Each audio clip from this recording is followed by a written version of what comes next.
Bonjour. Comme on s'y attendait, le Bitcoin marque un nouvel ATH. Quelle sera la suite du programme? C'est ce que nous allons voir dans l'analyse du jour. Mais avant de commencer, n'oubliez pas de vous abonner, de mettre un petit pouce bleu et de laisser un commentaire. Voilà, sinon je tenais à tous vous remercier. On a enfin atteint les 5000 abonnés. Du coup, pour vous remercier comme il se doit, je ferai comme promis un petit giveaway de 50 $ en crypto-monnaie. Et vu que les 5000 abonnés, c'est quand même un chiffre important, je vais doubler et on fera deux giveaways de 50 $. Donc un la semaine prochaine et un la semaine d'après. Merci encore à tout le monde, merci du soutien. Maintenant, on va essayer de pousser et se diriger vers les 10 000 abonnés.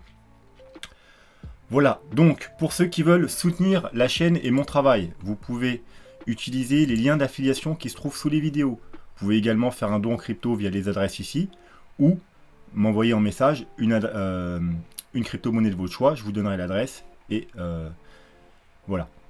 Et sinon, utilisez la petite fonctionnalité qu'il y a ici, hop, directement, vous pouvez faire un don de 2, 5, 10 ou 50 €. Voilà, donc on va commencer très rapidement par la map, et la map, eh bien, elle est bien verte, hein, avec un gagnant, c'est OKB, donc il me semble que ça doit être le coin d'Okex, hein, dites-moi si je me trompe. Et la map plus ou moins entièrement verte, à part deux ou trois petits altcoins qui corrigent légèrement, mais sinon que du vert, c'est tout bon. Du coup, on va aller voir le CryptoFear, et là, je suis désolé, mais je suis obligé de le dire, exactly as predicted. Voilà, dédicace à Carl the Moon. Donc, je pense, c'est sans me vanter, c'est juste, je pense que c'est la vérité, que dans tout le YouTube Game Crypto, je suis le seul, que ce soit français, américain, russe, polonais ou ce que vous voulez, à vous dire depuis des mois que pour avoir un nouvel ATH, on devait avoir un CryptoFear au-dessus des 80. Pendant ce temps-là, les analyses du dimanche, hein, dédicace Cryptomatrice, qui vous dit que, attention, on arrive bientôt aux 80 et il faut être extrêmement prudent. Voilà, encore une fois, c'est ce qui différencie un YouTuber lambda qui va juste répéter ce que tout le monde dit et qui va pas prendre le temps d'analyser les graphiques comme il se doit. Nous, ici, sur la chaîne, on a analysé le CryptoFear de long en large et on a bien vu que pour avoir un nouvel ATH, on devait avoir un CryptoFear au-dessus des 80. Et c'est ce que je vous répète depuis le début de la création de la chaîne. Puisqu'on a créé le début de la chaîne, on était... est-ce que j'ai un graphique un peu plus... voilà, on était vers ici. Voilà, et pendant que tout le monde criait to the moon, hein, 100 000 $, etc., nous on disait non. On n'a pas eu les confirmations. On va pas aller to the moon tant qu'on n'a pas nos confirmations. On n'a eu aucune des confirmations. Et une des confirmations, c'était le CryptoFear au-dessus des 80. Et depuis lors, depuis le mois de fin mars, avril, je vous répète que si vous voulez un nouvel ATH, il nous faut un CryptoFear au-dessus des 80. Ce matin, alors je sais plus à quelle heure ou je sais pas à quelle heure ça a pop. Donc on a eu un CryptoFear à 82. Dans les heures qui suivent, il s'est passé quoi? On n'a pas eu longtemps à attendre. Un nouvel ATH. Voilà. Bref, tout ça pour dire... je vous l'avais dit. Voilà, donc, du coup, le CryptoFear, maintenant, on est au-dessus des 80. Et ce qu'il faut, bien entendu, comme lors des deux grandes tendances haussières, eh bien, c'est s'y maintenir. Voilà. Le niveau à surveiller en cas de grosse correction, ce sera encore une fois le niveau des 40. Vous voyez, ici, après la grosse jambe haussière, on est parti rechercher le niveau des 40 avant la nouvelle jambe haussière. Après, on est encore reparti chercher le niveau des 40 avant le gros rebond. Voilà. Là, sur la montée, à la correction qu'on a eue, on est encore parti chercher le niveau des 40, vous voyez 42, avant un gros rebond, etc., etc. Donc, ce sera la zone à surveiller. C'est également la zone à pas casser. Parce que si on est dans une grosse tendance haussière, on ne doit pas passer en dessous des 40. Et en général, il se passe quoi quand on passe en dessous des 40? Vous voyez là, premier avertissement, fin avril. Donc fin avril, ça nous donne... ici, vous voyez là, premier avertissement, c'était le premier avertissement, on est passé en dessous des 40, rebond, là nous on a tout revendu parce qu'on savait que c'était une arnaque, et donc du coup il s'est passé quoi après? Eh bien voilà, on recasse encore les 40, et ça nous donne ça. Donc on veut pas. Enfin, on veut pas, si on veut que le bull run continue plus longtemps. Voilà. Donc ensuite, si la zone des 40 est cassée, eh bien probablement on aura droit soit encore une grosse correction, donc un mini bear market, ou soit carrément au bear market. Et une fois ce niveau cassé, vous savez que les zones qu'on surveille, les zones de rachat, c'est entre les 10 et les 20. À chaque fois qu'on atteint les 10 et les 20, et tout particulièrement autour des 10, 10, 11 comme ici, hein, tous les points bas là, les 4 points bas ici là, comme à chaque fois je vous avais dit, c'est le point bas, les 10, c'est entre les 10 et les 20, c'est toute une période d'accumulation. Mais les meilleurs points d'achat, c'est proche des 10. Comme les 4 points qu'on a eu ici, ça correspond tout simplement aux différents bottoms qu'on a eu là. Voilà. Et donc à chaque fois, c'était les meilleures opportunités pour acheter. Voilà. Mais dans un premier temps, on surveillera les 40 en cas de jolie correction.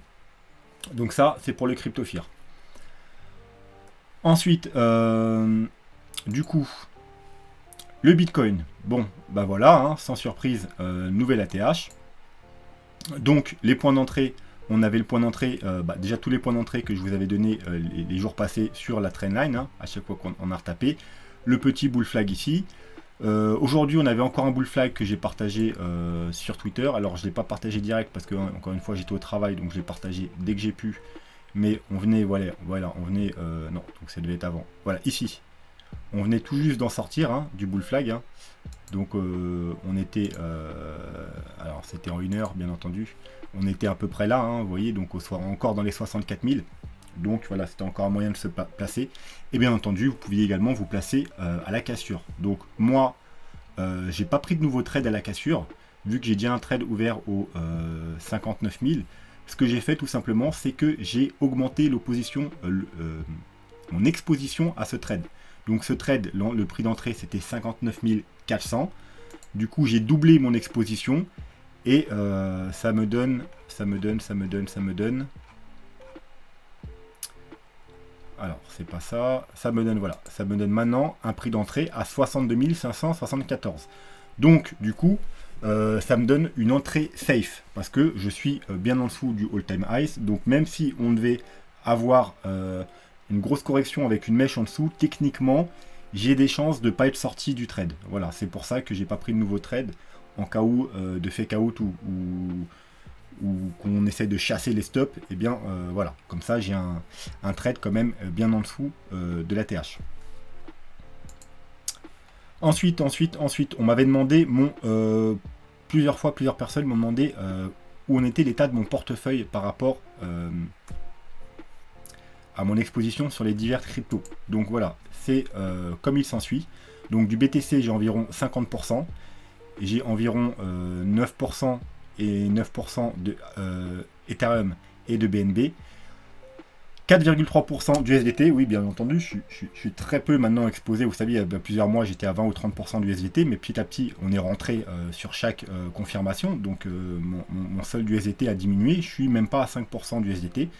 Ensuite j'ai 3,5% de LTC, 2,13% de EGLD, et ensuite eh bien c'est encore une vingtaine ou peut-être même plus, 25 cryptos comprises entre 1 et 1,5%. Voilà. Et encore, il y en a quelques-unes, il y a moins de 1%, il y a 0,8%, etc. Voilà, donc, cela va rester comme ça, jusque j'ai des signaux comme quoi la tendance de la Bitcoin dominance s'inverse et que, en gros, j'attends qu'on ait confirmation d'une altcoin saison. Et donc, du coup, lorsque j'aurai ces confirmations, je diminuerai mon exposition au Bitcoin et à la place, je passerai dans les altcoins. Donc sûrement ça descendra peut-être à 30 voire à 20 pour profiter de l'altcoin saison à plein régime. Et ensuite eh bien, quand je verrai qu'il y a des signaux de fin de bull market, je referai l'inverse. Voilà, donc on en était où? Donc voilà, donc maintenant on a cassé la TH, on est monté au maximum à pratiquement 67 000 $, à 2 $ près. Et là, ça corrige un petit peu. Donc, normal, hein, on est monté d'une traite, on va corriger. Donc, pour l'instant, rien d'inquiétant. Je vous avais donné également, rappelez-vous, les jours précédents, que pour confirmer les cassures, il fallait qu'on casse la trendline du RSI en 4 heures. Et cette chose a été faite, je crois, ce matin. entre 8h et midi. Voilà. Donc probablement au moment où on cassait le petit bull flag sur cette cassure là, je pense qu'on a eu, ouais, vous voyez midi. Donc voilà, et exactement, on a eu la confirmation quand on a cassé le petit bull flag, on avait en même temps la confirmation du RSI, donc c'était un excellent point d'entrée. Sinon, par rapport à notre graphique simple, donc, comme on s'y attendait, hein, hop, une fois qu'on casse le haut, eh bien, ça pump vers le haut. Et donc, bah, du coup, il y a nos targets. Hein. C'est la flèche bleue, hein, la target par rapport à ce graphique simple. Donc, la target des 78 000 $, qui correspond aussi, comme je vous ai montré hier, si on relie les derniers plus hauts, à la trendline. Vous voyez, un point haut, un point haut.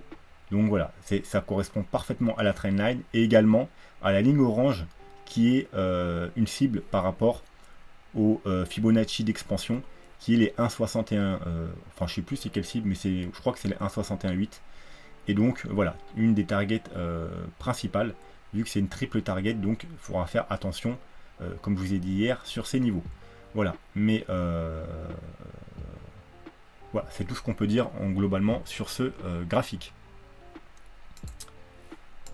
Alors, ensuite, par rapport au plan Elliott Wave, donc je vous rappelle, on est théoriquement dans une 1, 2, 3, 4, 5. Alors ça c'est un plan. Plus tard quand on aura le temps, je vous reparlerai de l'autre plan si on en a besoin, mais on va garder celui-là pour l'instant.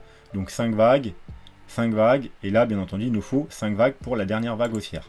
Donc on a fait déjà une vague 1, une vague 2, là on est en train de construire la vague 3, et on cherche la vague 3. L'objectif de la vague 3, c'est le carré bleu, ça veut dire premier objectif environ les 69 000 $. Deuxième objectif, bon bah, comme je vous l'ai dit précédemment, les 178 000 $ qui sont un objectif très puissant. Et ensuite les 100 000 $. Ça c'est pour la vague 3. Quand on aura trouvé la vague 3, on aura une vague 4. Et ce sera le dernier moment pour vous placer. Pour ajouter une cartouche, ou ce que vous voulez, ça dépend de votre cas. Voilà. Et ensuite, on aura la dernière vague haussière, théoriquement, qui nous finira le bull run. Du moins, si on est dans ce scénario. Parce que vous verrez qu'il y a un deuxième scénario, mais on ne va pas en parler aujourd'hui. On en parlera plus tard, je vous en ai déjà parlé, mais on ne va pas en parler aujourd'hui. Donc là, techniquement, on aura une fin de bull run aux alentours du mois de décembre. Par là, entre mi-novembre et mi-janvier, on va dire. Ok, donc ça, c'est pour le plan Elliott. On va retourner sur ce graphique-là. Non, on va même changer de graphique. Hop.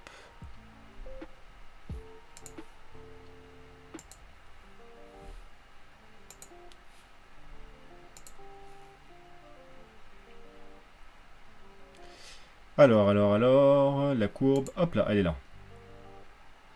Voilà, pareil. Ici, on a bien validé, hein, donc moi j'ai rajouté, hein, c'était un des derniers achats de Bitcoin que j'ai fait, c'est quand on a validé la cassure ici, hein, comme je vous l'avais dit en vidéo, que moi je jouerais ce scénario, puisque ce scénario marche bien depuis une dizaine d'années, donc ça veut dire à chaque fois qu'on valide la cassure de la médiane orange, on va rejoindre le haut du canal. Donc j'ai racheté mes derniers Bitcoins, moi, quand on a validé la cassure, c'est-à-dire il y a quelques jours, quand on a pris appui et on a commencé à monter, eh bien c'était la validation. Donc j'ai racheté des bitcoins par ici. Voilà. Et là je joue bien entendu l'objectif, c'est-à-dire les environ 130 à, ça dépend combien de temps on va mettre, hein, mais 130 environ à 150 000 $. Et sur la route, bien entendu, il y aura peut-être cette petite résistance rouge, vous voyez, qui fait à chaque fois, eh bien, elle joue un rôle de résistance. C'est pas une résistance majeure, hein, donc ça va pas forcément nous faire rebaisser dans les abysses, mais il y aura peut-être une réaction sur ce niveau également. Donc il y aura les 78 000 à regarder et il y aura également ce niveau-là. Donc, admettons, là on est en 3 jours, hop, voilà, dans quelques temps on y va. Ça se situera aux alentours des 88 000, 90 000 $.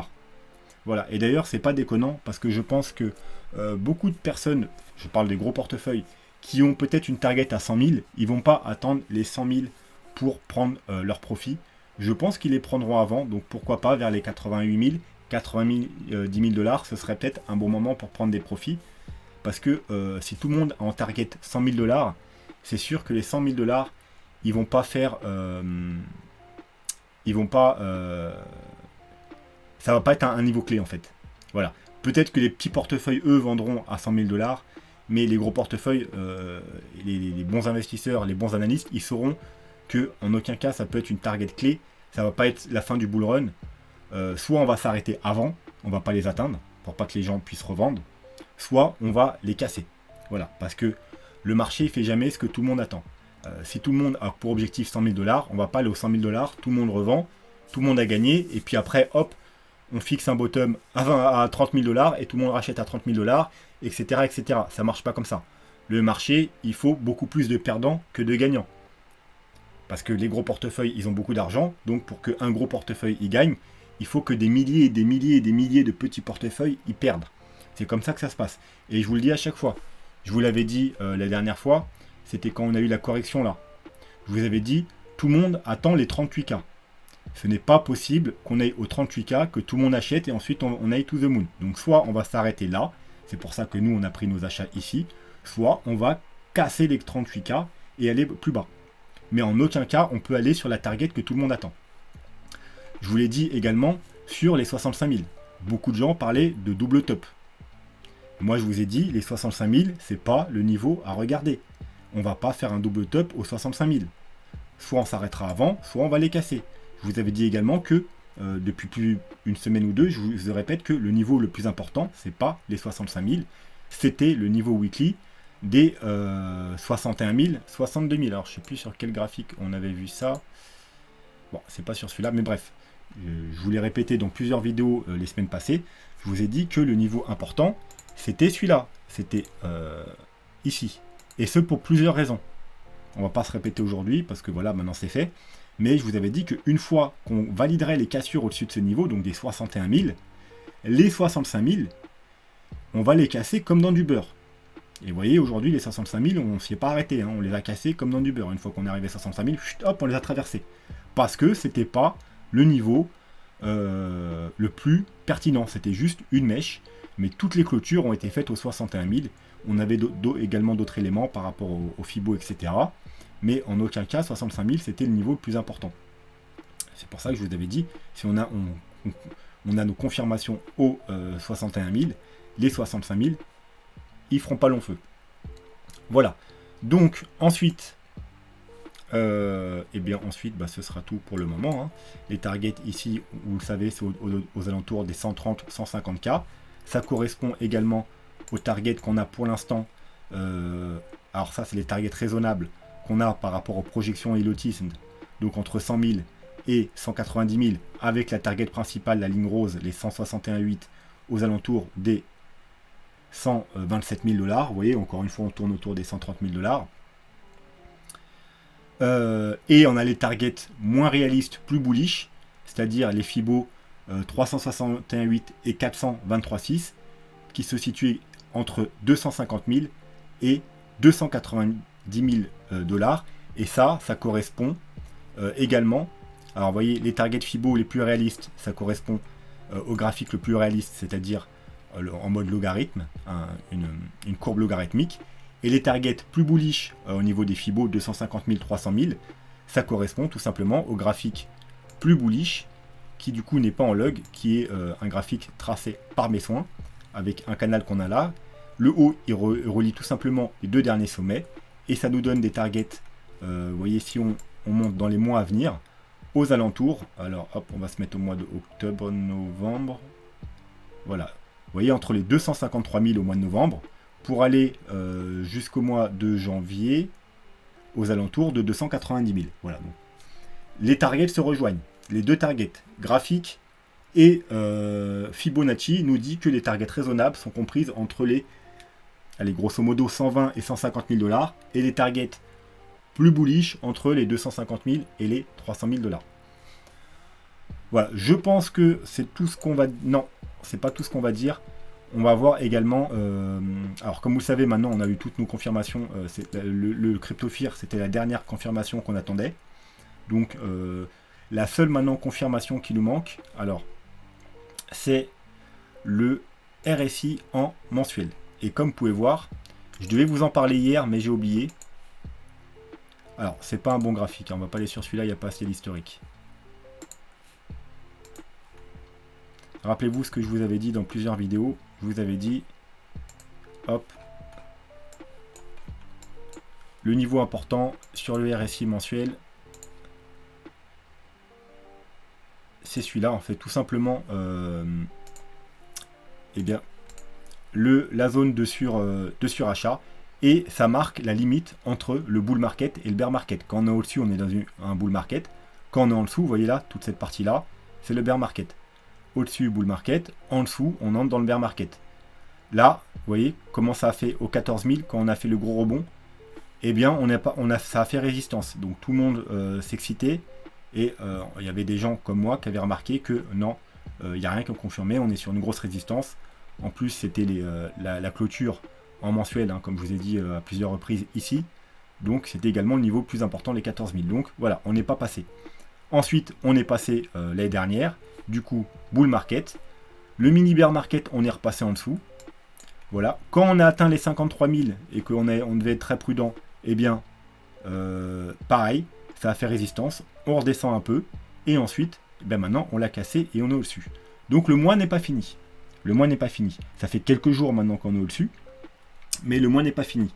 Donc, pour confirmer maintenant qu'on va vraiment avoir, par rapport au RSI mensuel, hein, bien entendu, on a déjà eu toutes les confirmations, que ce soit en daily, en weekly, sur tous les indicateurs possibles et imaginables. Maintenant, voilà, ça c'est l'ultime confirmation, on va dire, en mensuel. Si à la fin du mois, on clôture comme ça, eh bien, théoriquement, on aura droit à, comme à chaque fois, vous voyez, eh bien, une fin de bull run pour aller rechercher aux alentours des 90. Et une fois qu'on sera arrivé aux alentours des 90, là, il faudra être extrêmement prudent et sûrement prendre vos profits, surtout si on est dans une des targets que je vous ai données. Alors, dans les jours ou semaines qui viennent, plutôt dans les semaines qui viennent, je vais refaire une vidéo sur comment déterminer le top du bull run pour pas que vous vous fassiez piéger, un peu comme vous avez fait il y a quelques mois. Et du coup, je vous avais donné un paquet d'indicateurs pour vous prédire un top de marché, et la plupart des indicateurs, ils nous avaient averti là qu'on était sur un top de marché. Donc vous voyez, ça marche plutôt bien ce que je vous ai donné, parce que ici, ils nous ont quasiment tous les indicateurs graphiques, je crois, ou presque tous. D'ailleurs, non, les indicateurs graphiques, ils ont tous signalé un top de marché ici. Et les seuls qui ne nous ont pas validé, c'était les indicateurs que je vous ai donnés, les indicateurs on-chain. Donc c'était pas des indicateurs graphiques. Mais les indicateurs graphiques que je vous ai donnés, ils ont tous sans exception donné le top de marché ici. Donc je vous referai une vidéo propre, du coup, pour encore une fois vous donner tous les indicateurs qui pourront vous donner le top du bull market, pour pas que vous vous fassiez piéger. Donc quand vous aurez tous les signaux, eh bien vous pourrez commencer à prendre vos profits petit à petit. S'il y a certains indicateurs qui commencent à donner le signal et qu'on arrive sur des targets, vous pourrez sortir petit à petit en DCA au fur et à mesure que chacun des indicateurs vous dira c'est le moment de sortir et que les targets sont atteintes. Voilà, donc ça, ce sera pour dans les semaines qui viennent. Du coup, sinon c'est tout, hein, je pense sur le Bitcoin. On va s'arrêter là pour aujourd'hui et on va aller jeter un coup d'œil à des altcoins qu'on m'a demandé. Donc le GRT, il est bientôt en train de casser le gros triangle que je vous avais donné précédemment. Donc alors je vous avais dit les achats, ça peut être fait sur un pullback. Vous voyez, on est pratiquement revenu toucher il y a quelques jours, il y a 2 ou 3 c'est en daily, quelques jours, les 64. Récemment, on a eu une petite correction après justement avoir atteint le haut du triangle au 87, petite correction. Et bon, voilà, maintenant, voilà, hein, attendre qu'on casse le triangle, et là, des achats peuvent être tentés. Et du coup, la target, théoriquement, la target théorique, c'est environ comme ça, qu'on reportera à la cassure. Ouais, bon, ça va pas être du très très précis, mais c'est juste pour vous donner une idée. Voilà, c'est à peu près les 3,4. Donc, pratiquement 1 x 4. Voilà, après ça veut pas dire qu'il peut pas aller plus haut, hein. Ça c'est juste déjà la première target par rapport à la figure.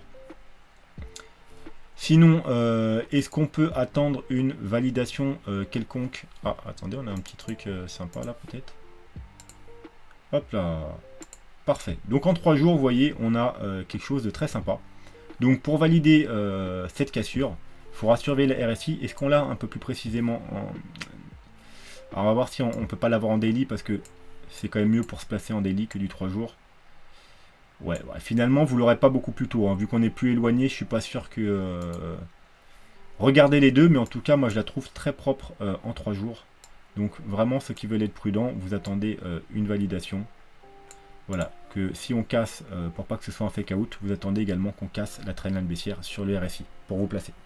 Voilà, bien entendu, si on devait rechuter, faire un petit fake out ou rechuter avant, un point d'achat sur le bas du triangle, là, ce sera le plus pertinent avec un petit stop un peu en dessous. Et voilà, pour jouer ensuite, si jamais ça devait faire un dernier pullback avant de casser à la hausse. Voilà, surveillez bien attentivement tout cela. Mais en tout cas, GRT, très intéressant. C'est pour ça que je vous l'ai présenté aujourd'hui. Ensuite, BNB, qu'on m'a beaucoup demandé. Alors, BNB, on a des signaux d'achat. Voilà, on a des signaux d'achat. Pourquoi? Alors, hop. Weekly, hein, vous savez que c'est le plus important. Voilà, on a eu des signaux d'achat cette semaine. Dès qu'on a passé les 454 $. Alors, vous voyez, la semaine dernière, on a eu le premier signal. Pourquoi? Parce qu'on est passé au-dessus de la Kijun. Mais comme je vous ai dit, c'est pas confirmé, il faut attendre la bougie d'après. La bougie d'après, dès qu'elle commence à dépasser ici, on peut dire que ça confirme. Donc on est au-dessus de la Kijun. On n'a pas encore la confirmation de la lagging span, l'ultime confirmation. Mais c'est déjà plutôt bon signe. Donc en daily, on a déjà nos confirmations depuis un moment. On a eu nos confirmations ici, le 1er octobre. Vous voyez, avec confirmation de la lagging span. Mais en 3 jours, on a eu nos confirmations ici. D'ailleurs, c'est très beau. Vous voyez, on casse une belle bougie. On vient faire un pullback au 388. On a également la confirmation de la lagging span. Donc, il manque vraiment l'ultime confirmation, la lagging span en weekly. Alors après, pas obligé d'attendre ça parce que vraiment, on a déjà eu la confirmation. Alors, vous voyez, MACD, stock RSI, joli W. Là, on a déjà eu les confirmations sur stock RSI. On est sorti de la zone de survente. Et là, vous voyez, joli W également. Et regardez, on est en train d'avoir pile poil. Alors, la bougie, vu que c'est en weekly, ça va finir à la fin de la semaine. Mais si à la fin de la semaine, on ne rechute pas, on aura une confirmation weekly d'un joli W weekly et d'une confirmation MACD weekly. Donc c'est très puissant, comme le Ichimoku. Donc le BNB, très intéressant. Alors pour les plus prudents, vous attendez la fin de la semaine qu'on clôture comme ça. Peut-être même que la lagging span du coup Ichimoku, elle aura confirmé aussi. Mais globalement, en plus vous voyez, graphiquement, là on est en train de faire également... on va se la mettre en blanc et en plus épais. En même temps, regardez. Hop, W. À la cassure de ce niveau, ça risque de partir très très fort. Donc W, très joli W sur le prix. W sur les indicateurs. On est en train de confirmer. Alors, encore une fois, la semaine n'est pas finie. Ichimoku, c'est bullish en attente de confirmation également. Donc, très très très bonne disposition pour le BNB. Bien entendu, si on confirme la cassure, etc. Ensuite, pour finir, EGLD. Alors, EGLD, par contre, c'est beaucoup moins joli. EGLD, c'est moins joli. On a la trendline qui dure depuis le mois de juillet. Vous voyez, on a fait une touche ici, une touche ici, une touche ici.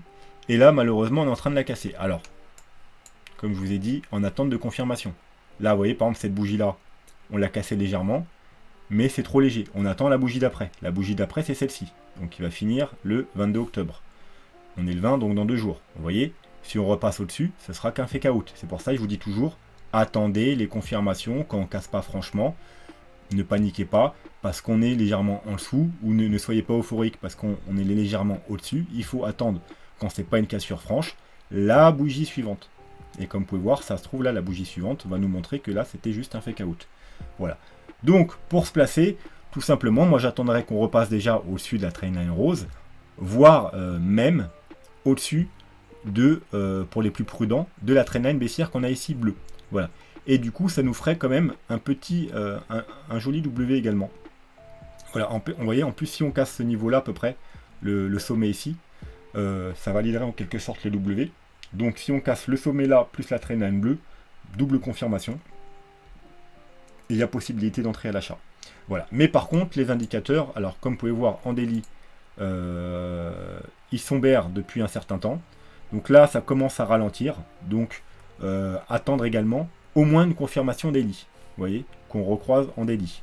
Par contre, en 3 jours, c'est pas super joli. Alors, le stock RSI, lui, il est déjà en zone de survente. Et il suffirait qu'on monte un peu pour qu'il recroise et qu'on ait une confirmation. Le MACD, lui, il vient de passer bear. Donc, c'est pas super bon signe. Mais à voir. Voilà. Donc, c'est pas quelque chose que j'achèterais tout de suite à l'instant T. Parce que pour l'instant, on est quand même encore en dessous de la trendline. Et on a des indicateurs qui sont toujours un peu bear. Donc, vraiment, attendre les confirmations d'une cassure et confirmation au moins des indicateurs en daily, qu'on ait confirmation que le stock RSI ressorte de la zone de survente et qu'on ait un croisement, qu'on valide encore une fois, ça nous ferait une sorte de, vous voyez, petit W. Voilà, donc là si on recroise à la hausse, ça nous ferait un joli W, on recasserait les trendlines et là ok, on pourrait passer à l'achat. Mais là à l'heure actuelle, c'est un peu trop incertain. Voilà, c'est pas aussi joli que certains autres cryptos qui ont un graphique vraiment bullish qui saute aux yeux. Lui, il est plutôt indécis, on va dire. Voilà. Et bien, ce sera tout pour aujourd'hui. Voilà, comme ça, on va garder une vidéo assez courte. Encore une fois, je vous remercie pour tout votre soutien, pour les 5000 abonnés. J'espère qu'on ira très rapidement aux 10 000 abonnés. Donc, n'hésitez pas à laisser vos commentaires, à me demander les altcoins que vous voulez que j'analyse. Et plus un altcoin est demandé, et forcément, plus il y a de chances que j'analyserai cet altcoin. Voilà. Donc sur ce, moi, je vous souhaite une très bonne soirée et je vous dis à demain. Tchuss.